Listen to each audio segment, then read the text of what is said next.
Hey YouTube, it's your girl Jimmi Pynk. Ooh, what's up Pink ladies and T-birds? And I'm just gonna apologize ahead of time because I injured my knee and this chair that I'm sitting in is not lending itself to me sitting up appropriately. God damn. Shit. Sorry about that. So anyway, what up? Pink ladies, T-birds, just happen to be watching some of my shit. It is day 28 of the Hunt for Pink October, where I wear pink every day from October 1st to October 31st. Yeah, for breast cancer awareness and to raise money. This is excruciating. I'm sorry, because I know this shit is like all moving around. So let's go ahead and get the link out the way. Boom. I can't scoot back anymore. This is just going to have to be close up because the way this chair is sitting, I got to sit on the edge of it so that my knee is straight because that shit just fucking hurt. Anywho. So, today was my niece's senior game. She's a cheerleader. This was her senior game, so I showed up to work late. Had some work to do. Missed what was supposed to be my first review of Crazy Ex-Girlfriend. So I had to wait for it to come up on the CW site as a download, which was not until 3 o'clock in the morning, which is why this video is being uploaded so late. Also, this is the last time I will be in this environment on a video for this whole Hunt of Pink October, so the background has switched. The nails are no longer pink because Mama is being Lady Scorpion from Mortal Kombat tomorrow for Halloween. But enough about me. Let's get into my fellow my sister in big breastedness, Rebecca, and my crazy ex-girlfriend. Okay, so first of all, I'm sure you've noticed this is my first review and this is season 2, episode 2, which is odd. I was a late comer to the show. It was, once it came on Netflix, which I think was only last month.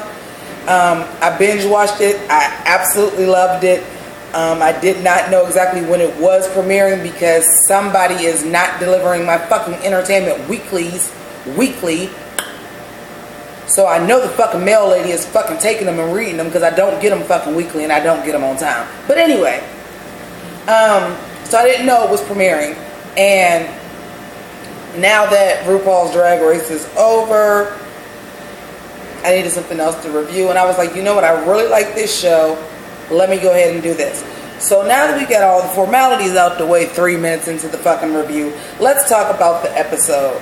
So, Rebecca, as always, and hopefully if you're watching this, you already are familiar with season 1 and episode 1 of season 2. Rebecca is trying so hard to be part of Josh's life, even though he lived with her technically and they're screwing. At 38 years old, I will fully admit, been there, done that. Bought the t-shirt. You know what I mean? Like, who freaking hasn't? You know, and first of all, I just want to say who I love on the show, which I love Rebecca. I love Paula's like Snow White routine, and when she was talking about, this is what I love about this show. The person that's writing these songs, like if she is writing these songs, the girl that played Rebecca, I'm sorry, I don't know her name on top of my head. She is the shit because she be saying some real women shit that'll slide right past you. That shit is true. When she was singing about she was on her period, plus, so she got period cramps, plus poop cramps. I was like, oh my God, did y'all go there? Yes, they did. And then she was saying, plus I had 2 kids and I pee a little bit, so when I get home, my underwear smell like raw sewage. I'm just like, but it was like this. It was like this, like Snow White, very, very like pretty. I'm talking like the original Snow White, not like Once Upon a Time Snow White. Like this very pretty song. And she was talking about this shit. the motherfucking song where Rebecca was like, I'm gonna be a ping pong champion. She was visualizing what Josh was gonna say, and the band was just in the background, just like, beer, bros. And then she was like, she's independent, I like her, marriage, like this shit. The fucking numbers are great. If you haven't noticed, like, I like fucking musical numbers and shit, like, a lot, especially if they're fucking comedy ones. So, like, this show is right up my fucking alley. They brought back the Greg song. And they brought back the song with Greg where he was doing, like, the 90s Who Cares songs. And, like, they brought it back after he found out, oh, my God. Can we talk about Josh? Can we talk about Josh spilling the whole fucking Boston Tea Party ocean full of tea at the most inappropriate time ever? Can we talk about that? And I love the priest character. Like, I don't know why, like, I love him. And he is just, like, so great. I don't know. I'm doing a lot of gushing. First of all, I've been up for about 16 hours at this point. I did not take notes on the show because these motherfuckers up here decided they wanted to do the main top priority work, and they decided to release that shit at 3 o'clock in the morning, right when the CW posted up the show. So, like, I started watching it and I'm like, fuck. And so I'm not organized. I promise you the next Crazy Ex-Girlfriend, the remaining Crazy Ex-Girlfriend reviews will be a lot better than that. Better than this. I'm rambling. I'm tired. I'm just trying to stay alive. But the musical numbers were great. The scene with all the musical numbers were great. The scene with Josh spilling the tea to Greg was great. The reprise of the Greg So What song, awesome. The face crack of the episode, and I think it's gonna make a huge difference, is that Greg got a DUI because he was still drunk from the night before. We've all done that. I've come in this bitch like that when I had to work day shift,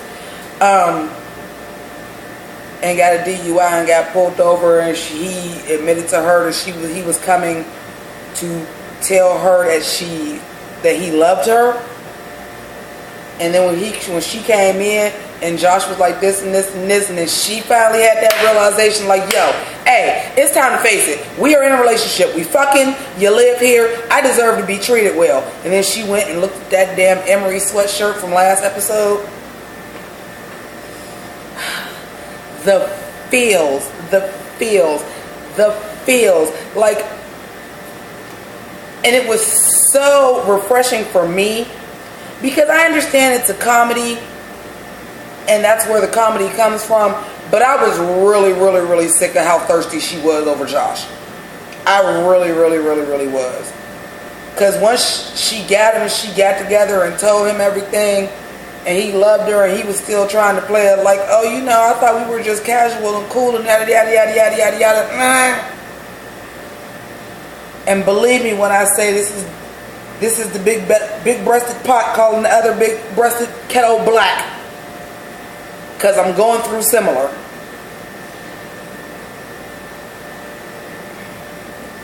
The shit sometimes strikes a little bit too close to home.